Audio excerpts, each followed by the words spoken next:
So welcome everybody. This is a What's Up For You call. It is January 9th, 2024.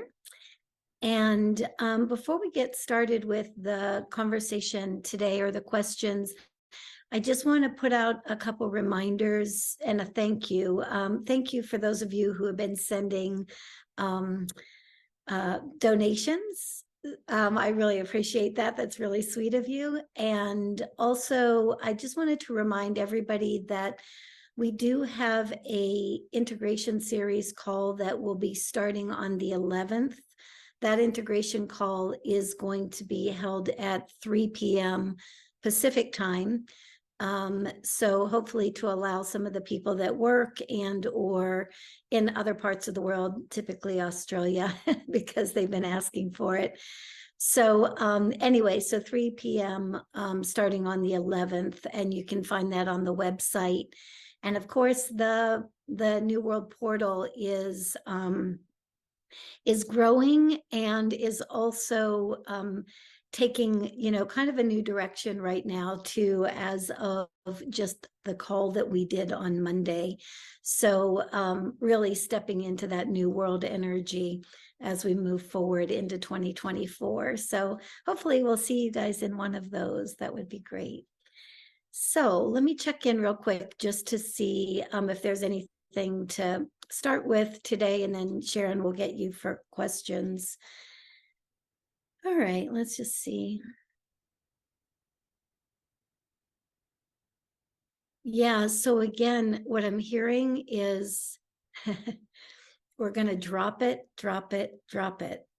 It's like whereas we're moving into 2024, a lot of the ways in which we have been conditioned to respond, react to various scenarios that play out in our lives, really, instead of trying to analyze those or figure those out, we're going to choose again. Yep, we're really going to choose again. We're going to drop it. We're going to choose again. So let's assume that some aspects of us are already living in the new world. And there are certain aspects of us that are just trying to play catch up. There are certain aspects of us that are, those well-worn pathways that we all go down. We all have certain belief systems or want to argue for our limitations, or there's always that part of all of us. It's not, there's no blame or shame in it because that's part of the human condition, right? That said, the more that we can question what we believe to be true and choose what we would like to be true, the more we'll start really reorienting ourselves neurologically, biologically, psychologically. And if we do that, we're starting to slide right into that slipstream of that new world experience. So yeah. So that's a good place to start. Yeah. All right. Sharon, how about you? What have you got for me? All right. This first question is, my son was diagnosed with infantile autism and ADHD in early childhood. He became very overwhelmed when he hit puberty and started secondary school. Due to this stress, he was hospitalized last winter with suspicion of psychosis. Out of the hospitalization came a new diagnosis, mentally disabled. They didn't do any tests on him, but they gave him the diagnosis anyway.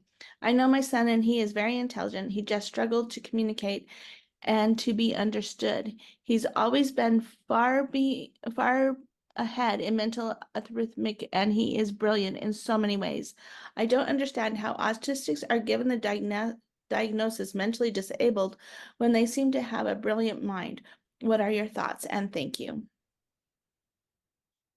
Well, first, unfortunately, a lot of individuals are given all kinds of diagnoses by individuals who, how do I want to say this? a lot of individuals are giving diagnoses by other individuals who are less, let's say, less aware or less informed multidimensionally than the ones that are getting the diagnosis. Yep. So I want to go back to this. And, you mentioned a lot of quote unquote labels, and sometimes those labels can be very supportive and very beneficial. To me, what I'm hearing is it feels like one way or another that your child got looped in very early in age, like you say, diagnosed infantile autism, right? Early childhood. This is something that came about. How do I want to say this? Hold on a second. Okay,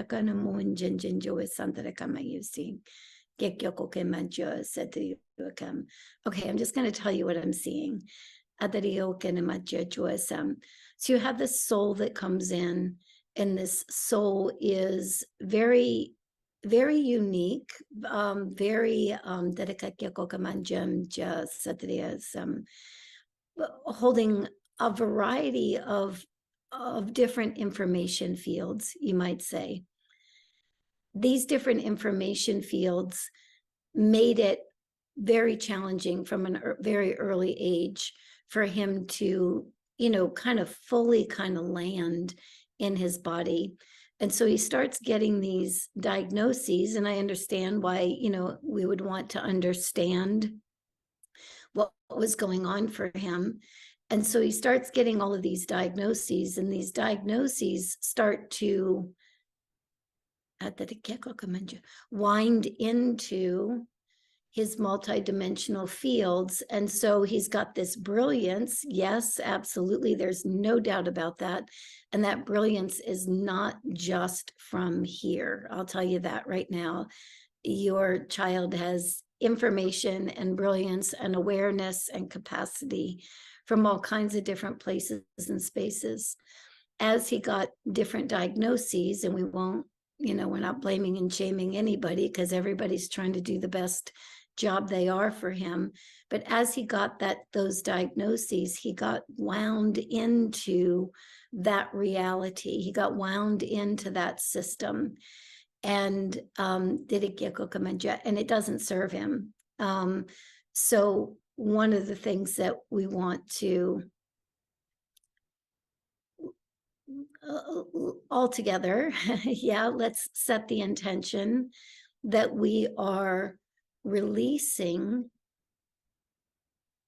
your son from these diagnoses, from these other levels of consciousness that actually don't serve the awareness of who he is in truth.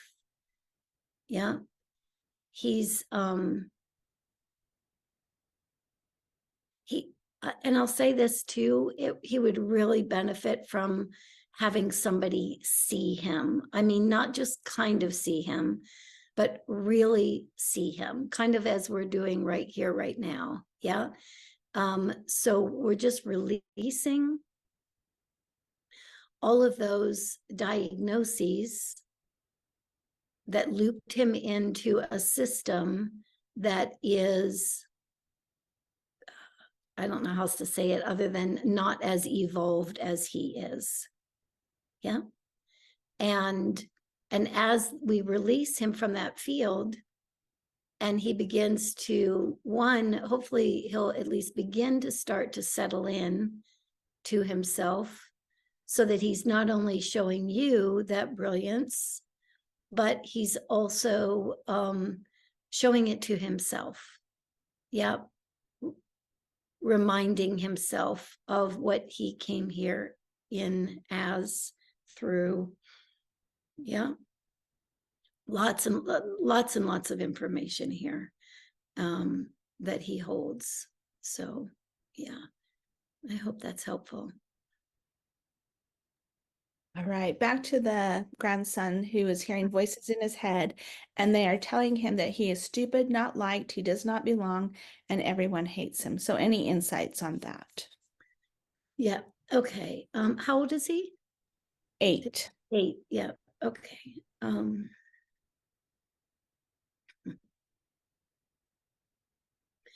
So one of the I'm going to back up here for a second. When you have a population of children who are holding new levels of consciousness, new science, new medicine, new education, you name it, new, right? When you have souls that are being born, as your grandson has been, and they are holding that information, there are also all kinds of other energies that would rather not have that clarity, that presence, that information field be here. Yeah. So again, we're going to be really careful here to not move into blame or shame, and also not move into something is being done to him, right? My take on these kinds of things is when we have adversity in our lives, regardless of whether it's physical, mental, emotional, spiritual, voices in our head, you name it, it doesn't really matter. Anytime we're having adversity in our lives, it's asking us to exercise a muscle that we would not exercise without that adversity. So let's say he has these voices coming and they're minimizing him, basically, right? They're minimizing him so that he doesn't take a particular action. So we can look at this a couple different ways. One, there can be an aspect of himself that feels less than because of how he showed up on this planet. And that less than energy could be enhanced, picked up, strengthened by anybody and everybody around him who might sometimes kind of go, oh, I don't know if you've got what it takes to be here. It's like, or I don't, so again, please understand that these kids are so energetically sensitive. They are so aware that they will pick up information that is thrown into the astral plane. So let's say that people around him, for his whole 8 years have minimized him or thought that he was less than because he was showing up the way he was showing up. That information becomes a something in the astral plane. And because he has access to it, he picks it up. He picks it up and he begins to wonder, is that true? Is that me? And as he begins to wonder, is that me? He starts owning some of that. And as he starts owning some of that, that voice in his head can get that much louder. Okay. So that's the energetics of it. So what do we do about that? Right. So what do we do about that? So first and foremost, grandmothers have a tendency to be able to do this a little bit more easily sometimes than parents, because parents are living the day in, day out experience. And unless you're a parent who already can see beyond what is, strictly physical, sometimes it does take somebody else coming in to literally remind your grandson of who he is in truth. So one of the things I would say to him is, yes, there are those voices out there who are saying that. There are, we know that. That doesn't mean that we have to listen to that voice. We can listen to the voice who knows what we are in truth. We can listen to the voice that knows how big and brave and beautiful and aware and conscious and even interested in supporting others that he actually is. That's why he wants to go to the school in the first place. Yeah. So, hold on a second. So he needs a little reminder, because again, we all have voices in our heads that tell us we're less than, we all have voices in our heads, and we've all had other people in our lives kind of project that upon us, whether they verbally said it to us or whether they just thought it. It doesn't really matter. But it's almost like he's come to the place in his 8 years where he's beginning to believe that narrative, and it's not true, obviously. I mean, you know that as his grandmother, it's not true. So we want to redirect him.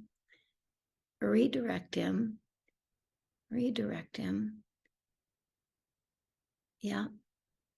So there's a million voices that are going off in our heads, all of our heads, on any given day. And we're redirecting him to the one that will actually support him in knowing his capacity. So instead of being fearful of that voice and adding to fear around that voice, we're going to say, yep, that's a voice. That's one of many. And there are other voices that are encouraging, supportive, loving, kind, know what you're here to do. Let's see if we can't I feel like we're reorienting it right now. Reorient. I just literally see his energy, his focal point moving from one place in his consciousness to another place. Yeah. Yeah. And you're just going to remind him of that. Yeah. Yeah. All right. Thank you. All right, this next question is, I'm curious for insight on a few things. First would be how to know when you are in a negative environment, when you when to know when to let go of that circumstances, or if you're in great fear or deep fear, you are needing to transmute. Just started teaching a dance studio and I'm struggling dealing with the negative energies within it. Not sure if this is a lesson for me to be there or to help transmute this, or if it is a sign of the wrong path. Any advice? Thank you. Well, first, let's acknowledge that you have deep awareness, that you're noticing all of these things. That is a first step that is really empowering. Even the fact that you're asking these questions, you're already putting those questions out to source, out to the universe, if you will. And as you continue down that path, you're naturally and organically going to receive the response. You're actually going to know what the next step is, right?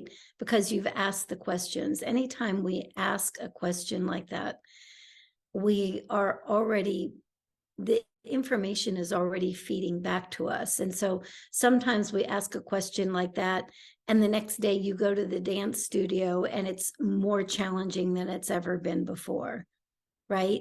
Or sometimes you ask that question and you go to the dance studio and the next day things are a little lighter than you had anticipated. Again, just because you asked the question. And I'm gonna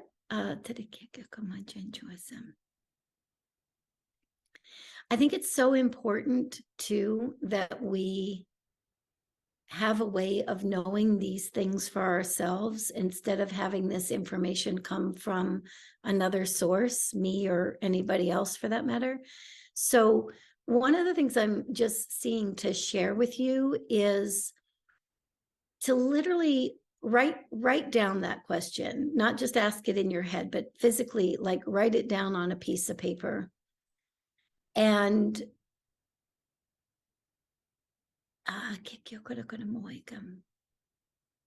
and give yourself two choices. Give your let me give you an example. A long time ago, I was in a dynamic. I was in a relationship, and it was like, is this getting better? Is this getting worse? Is this feeling lighter? Is this feeling heavier? And then it would feel lighter for a while, and then there'd be a lot of heavy, and then there'd be a lot of heavy, and then it get light. And I was like, oh, I'm a little confused. And so what I was called to do was literally ask the question, do I continue or do I step back? Do I let it go or do I continue? And so I wrote that down on a piece of paper. And then I wrote, well, actually what I heard was red bird, blue bird, right? So I assigned them. I was like kind of going, okay, I see a red bird, it's a yes. I see a blue bird, it's a no. Yeah. So, and I was asking, do I leave? Basically, do I cut and run? So literally wrote it down on a piece of paper that morning, went to the grocery store that afternoon, and the whole front of the grocery store is covered with cardinals. It's like they had signs that were cardinals, the red birds everywhere, cut and run, cut and run. So it was like, I mean, you name it, pillows with cardinals on it, stuffed little birds, ornaments, you name it, they were all over the place. So, and I'm saying that to you because part of this, part of your question is not just what you do or what you don't do. Part of your question is really coming from this place of, can I trust myself? Can I trust what I'm receiving? And you can, and the universe, source, God, whatever you want to call that bigger picture, is absolutely, absolutely working with you, not against you. And the fact that this dance studio does not feel all that great to you initially is not the universe working against you. It's actually the universe asking you to ask the very questions that you just asked. Yep. And so you ask those very questions, you write them down, you assign, I do this if I see this, I do that if I see that. Yep, whatever it is, you can make it up on your own. And you stick with it until you get one of those signs. Yep. And again, the deeper piece here for you is trust. Your 2024 year is really about building internal self-trust.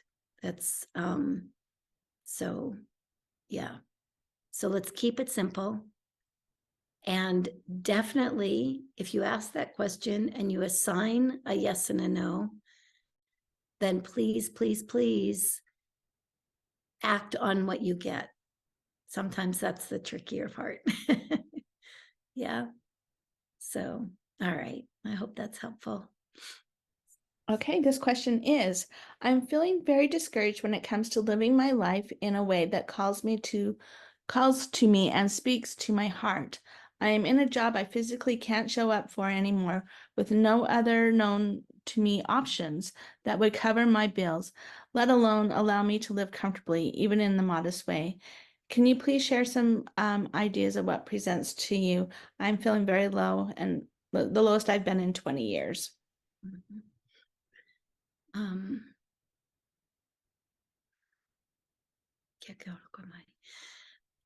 So what you're showing me is that, we come to these places in our lives where we can't continue down the same path with the same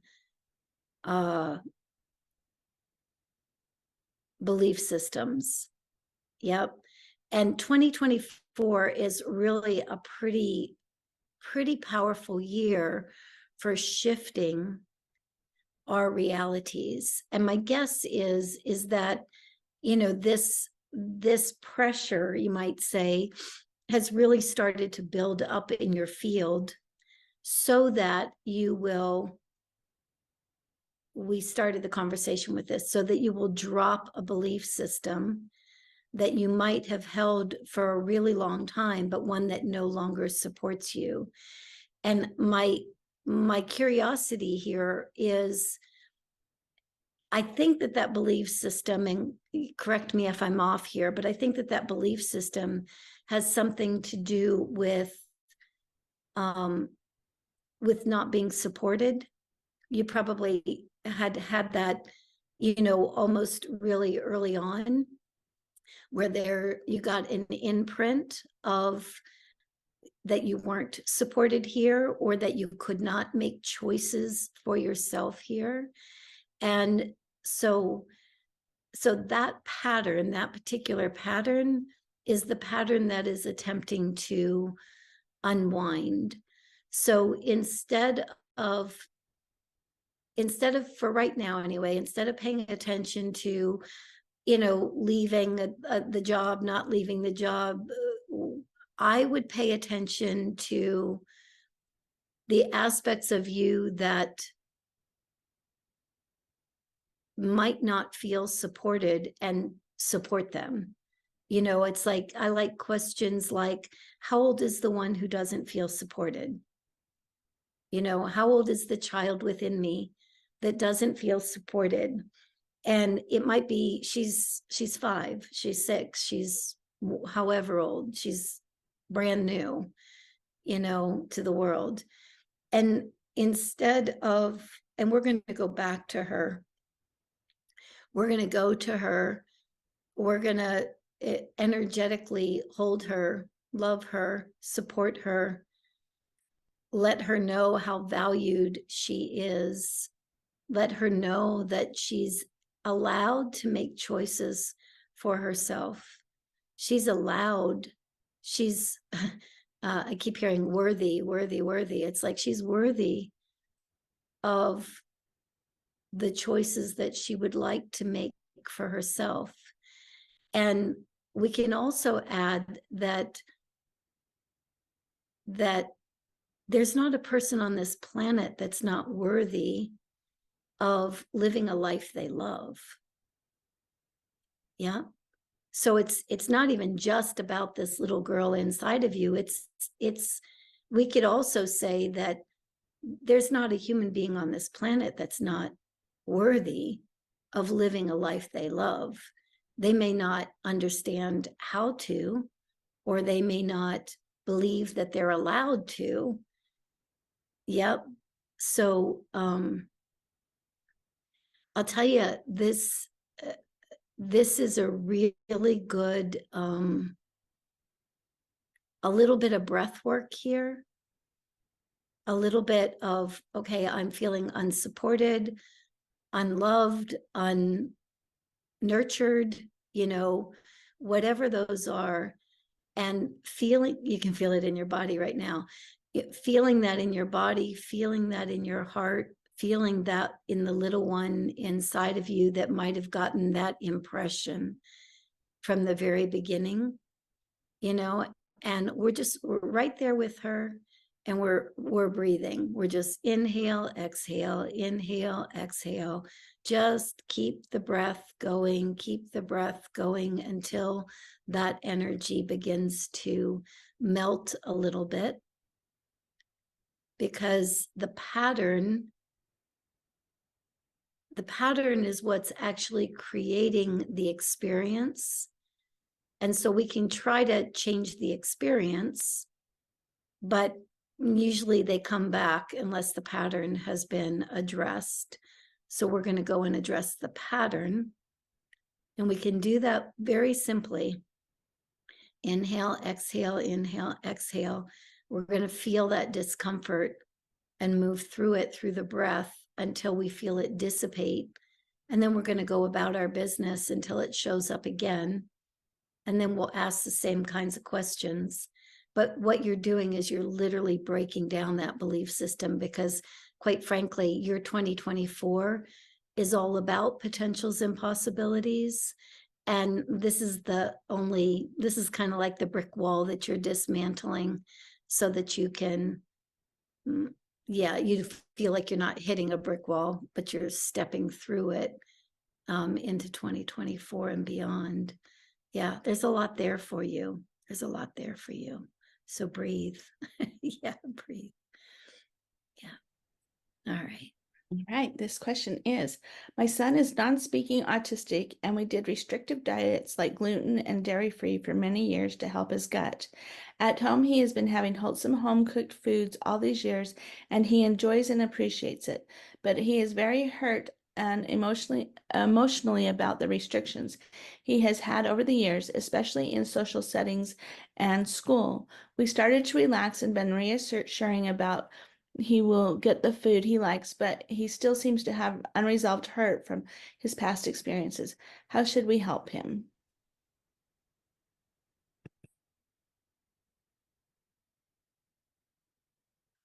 First, deal with the hurt that you had to deal with the hurt that you have in creating those perceived restrictions for him. Right? So deal with the ways in which that made you feel uncomfortable, right? And again, it's not a blame or shame. It's all about vibration. It's all about energy. So I can talk to 10 people who all have children on the spectrum, who all have them on some form of diet, some form of even your term restrictive diet. Yeah. So when we come at it through the lens of this is a restrictive diet, we have the diet part, the energy of the diet. We also have the energy of restriction, right? So both are playing into the energetics. And of course, the kids are energetically sensitive. They will absolutely pick up both. They pick up you might say, the benefit of the diet, and they also pick up the emotional energy. You were saying that he was emotionally challenged by the restriction of the diet, right? So 10 families, 10 diets, half of those families feel that this is restrictive, it's hard, it brings up all kinds of things about not fitting in, and in our own childhoods, or not belonging, or having literal dietary kinds of issues. And so we have that on one hand, and then we have another, half of that population that says, okay, this is a supportive diet for my child, right? This is a supportive diet for my child. I believe in it 100%. I believe that this is going to support, nurture, love, help, assist. That's the difference between a diet working and the diet not working. It's the same diet. It's the same. The kids always say, again, it's not just what is created, but the consciousness with which it is created. So they're both the same diets. But because these kids are so energetically aware and energetically sensitive, they are also picking up the emotional energy that comes with the diet. So, and I love what you said about he's had all of this wonderful food. He's been nurtured, supported. So you're already more than halfway there. Yep, you're already, and so is he, more than halfway there. So can we, this is what I'm hearing. So first, let's apologize to yourself. Yeah, apologizing to yourselves for any restriction that you felt that you had to put upon him. Let's apologize to anybody in your life who might have put restrictions of any kind on the child that you were, be they dietary or restrictions to your capacity. Yeah. Let's a little forgiveness, a little apology to yourself, forgiveness for yourself, forgiveness to others. Yep. Even maybe just asking a little forgiveness of him for anywhere in which he might have picked up with all of that nurturing and loving and supporting that you did, and all of that love that he received from all of that.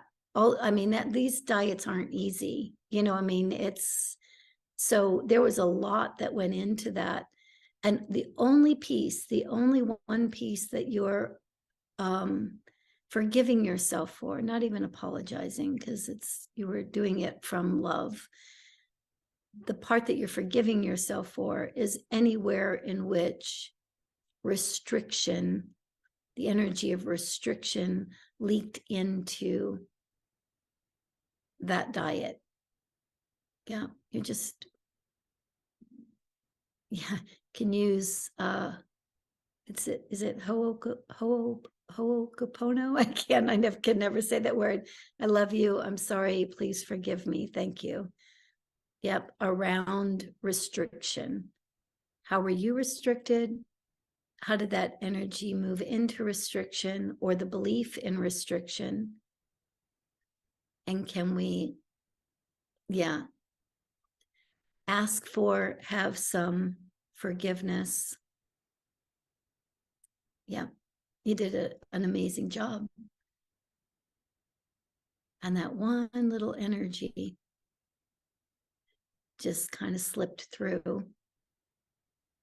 Yeah. And just watch what happens when you're no longer holding it. He won't hold it either. Yeah. I've seen kids literally say, Mom, I want that diet that, might, it's okay, make me that gluten-free cupcake. It's okay. Make me that, whatever. So, yeah. All right. I hope that's helpful. All right. My nonverbal autistic son is very gifted, but having a hard time figuring out how to spread this to others in the world in terms they can understand. I do feel my ultimate calling purpose is helping parents of autistic children, but I'm struggling to tap into the way to help it that makes sense to those who are unawake. Please advise.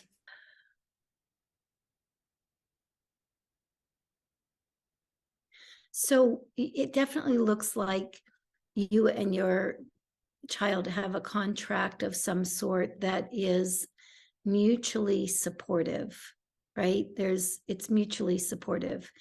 And in that contract, again, just as I was saying earlier, just because we have contracts in this world doesn't mean those contracts are necessarily easy, right? And part of the reason that they are not always easy is, again, not because, the universe is punishing us or making it difficult. It's asking us always to exercise a muscle that we might not have exercised before. And so one of the muscles that looks like is being exercised here or is being invited to be exercised is that it can kill my Jen said some is the muscle of first allowing yourselves, you and your child, to know what you know, to access what you access, to be present fully to what's available.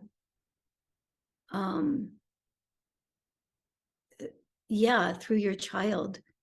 Yep. And to own your capacity to pick up that information. Yeah. The more that muscle is exercised and even applied in your own lives, like let's start asking for some really practical information from your son. This is what you know. This is what you have access to. Okay, let's bring that right down into our own hearts. Let's bring that right down into our own experience. This is what you have access to. That is wonderful and magnificent.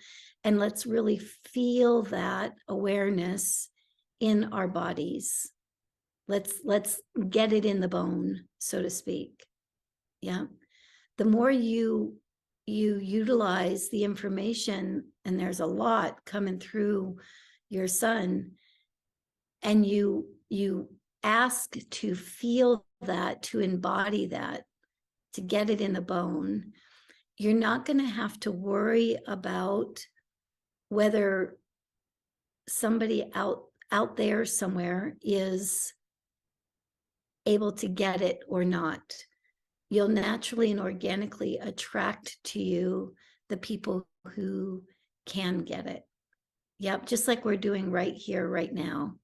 Yeah, it's like I could say that I could go out and say these things that I'm saying to you all, to the general population, and some of those people are going to go, you're a lunatic, and other people are going to go, oh, I kind of get that, and other people are going to say whatever they're going to say.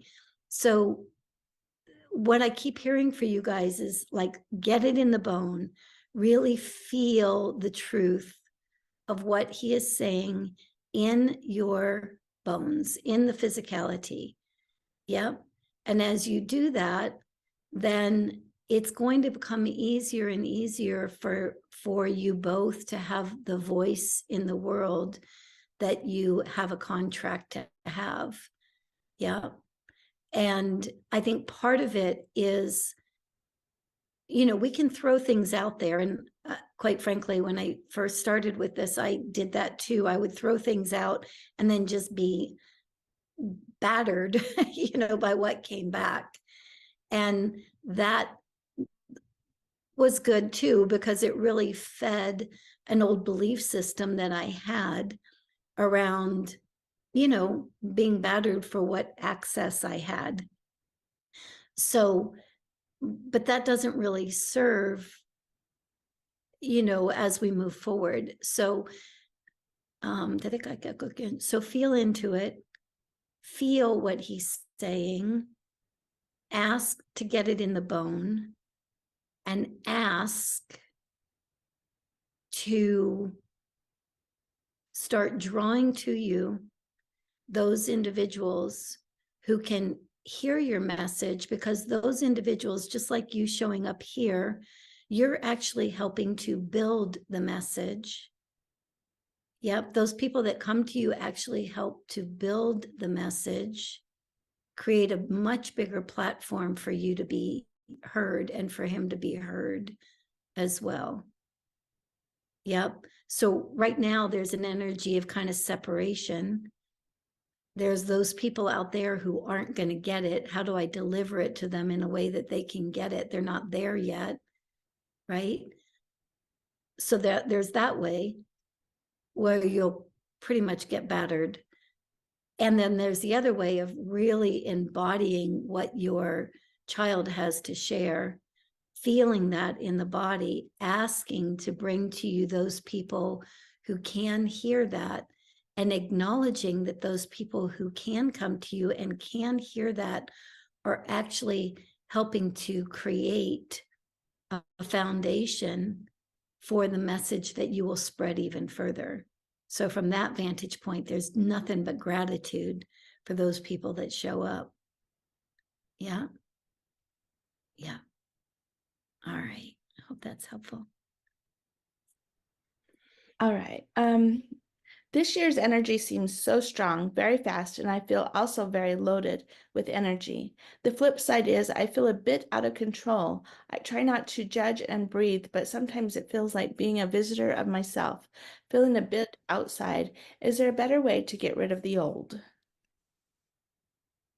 Don't try to. Don't try to get rid of the old. The old is leaving, period.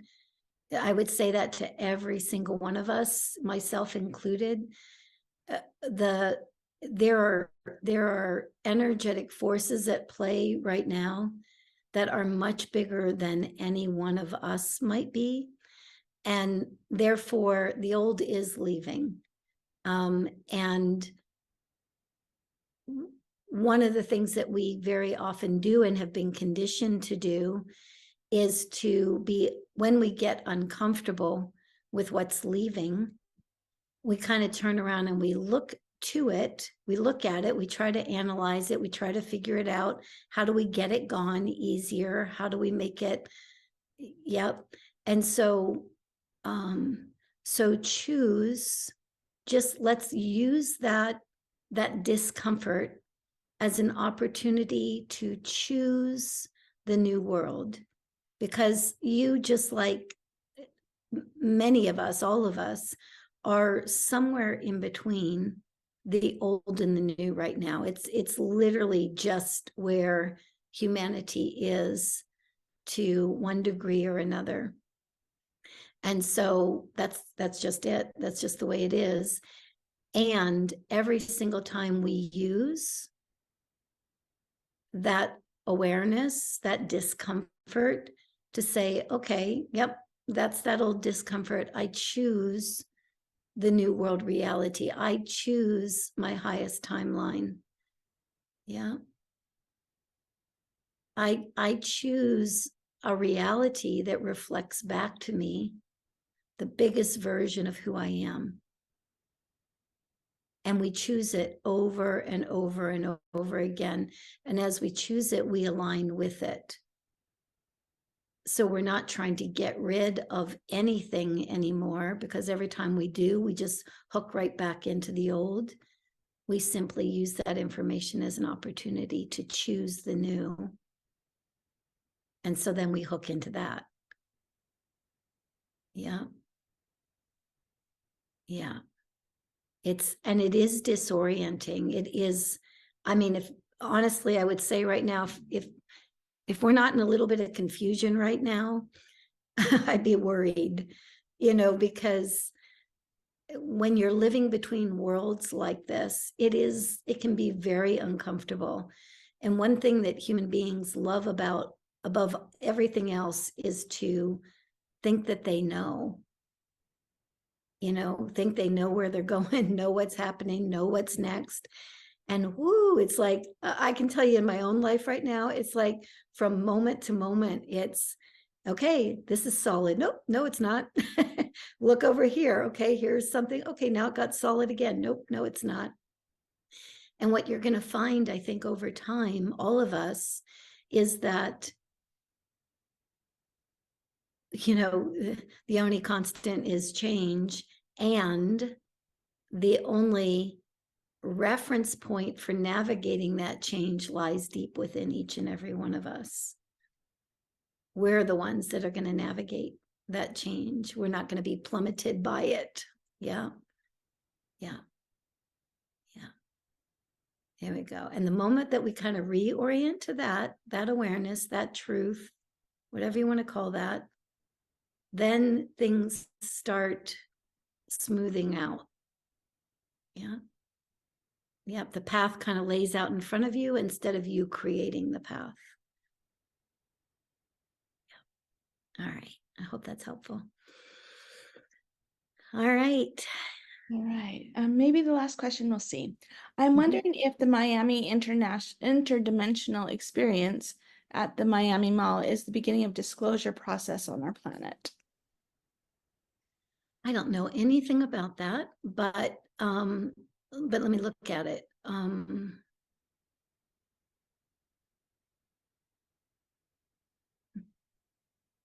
So this is fun.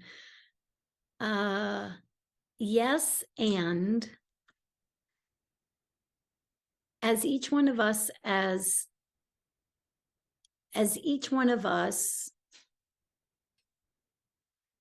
get comfortable with the fact that not only are there multiple other realities, races, spaces, places, but that we ourselves are also those multidimensional realities, places, and spaces. The more we get comfortable with the fact that there is not a human being on this planet that is simply human, only human. Yeah. The more the outer landscape is going to reflect to us that there's other places, spaces. Yeah. And so, and I was saying, I really like checking in with this energy because yes, I mean, it is absolutely part of what we would call disclosure. But I also want us to be very, well aware that we are disclosing to ourselves that we are more than we have perceived ourselves to be. Right. So, so let me just share something with you guys because I think it speaks to this. Back in, God, this has got to be 2000. Yeah, I would say 2000. I was running an after school program for the kids at the Waldorf school, and it was affectionately called Hogwarts School of Magic, and the kids would come and we would do all kinds of different things. And they were telekinetic, and they were definitely very energetically aware, some of them on the spectrum, some of them not. They had access and information about other worlds and other realities, and we just had a really good time, after school once a week. And on one of those days, I took them to a friend's house who is an artist, and she had us do this. She had us connect with, who we are in truth, who all these kids were in truth. And she had us do this particular painting technique. You paint something, you put down the paper over it, you peel off the paper, and the negative, you might say, or the imprint of whatever we had painted, that was supposedly a representation of who we were in truth. So all the kids, kind of tuned into themselves. They're connected to themselves. They're painting. I'm doing it just because I'm there and thought, I would play along. And as I peeled it off, I looked at it, and that whatever that was on that paper was absolutely other than human, is the best way I could say it. It looked a little galactic. It looked a little otherworldly. And I burst into tears. So this is in 2000. I burst into tears seeing it. The kids are going, it's okay. It's okay. You're allowed to be who you are. It's all right. No, don't worry about it. It's like, no, that's why do you think you have some of the skills that you have? Right. The kids were telling me this. So fast forward, 23 years and different stages of embodiment of that information. That's what humanity as a whole is doing right now. We're not just waking up to the fact that there's other sources of information out there. We're actually waking up to the fact that we are that, and that we have a lot of the capacities within us that come from realms, realities, civilizations that are far superior, that have already gone through the transitions that we are now going through. And I will also say that on the flip side, that's also why that there is such a push at the same time to be in fear of, right, you know, be in fear of energies, other, you know, other worlds, other realities. You know, the mainstream narrative is very much around fear around that. You know, there's, I can't really go there with that, because what is being disclosed is who we are in truth, and the capacity that we hold because we become aware of that truth. I think we'll miss the message if we think that that this disclosure somehow takes away our own empowerment. Yeah. If some if some being is standing in front of you, or you have access to them, I would suggest that those beings are a reflection of some aspect of you. And you wouldn't have access to them unless, yeah, you were ready for that. Yeah. So I know that was a roundabout answer to your question, but I think they're bigger. Yeah. Bigger information fields to play in here. So, yeah. All Time for right. last words. So, Time for last words? Yeah. Okay, thanks. All right. So, let's see here.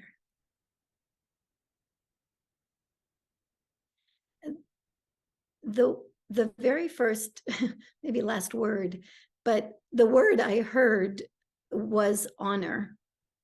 You know, honoring ourselves, honoring yourselves, honoring the roles that different people play in your lives, honoring the new that's coming in, honoring the old that's leaving, honoring that we're part of a process that is vast.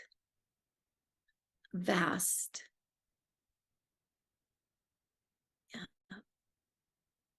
Honoring all these new souls that are and have been coming in, holding so much new information, honoring the trials and tribulations that they go through, that we all go through,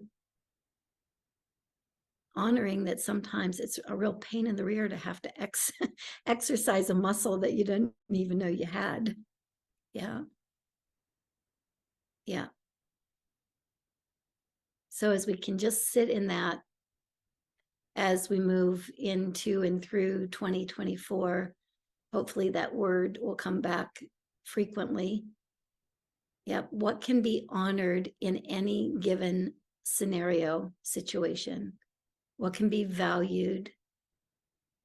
Yeah, that'll bring a whole lot more unity. There we go. Yeah. Whew, here we go. All right. Anything else that Sharon? no. Okay. All right. Lots of love, everybody. And again, if you're interested in the integration series that starts on the 11th, there is even if you've gone through that process before, what I will say is there's just a clarity of information available now that, yeah, I've never really experienced myself personally. So would love to see you there if that is a fit for you. And if not, I will see you wherever I see you next. All right. Lots of love. Bye.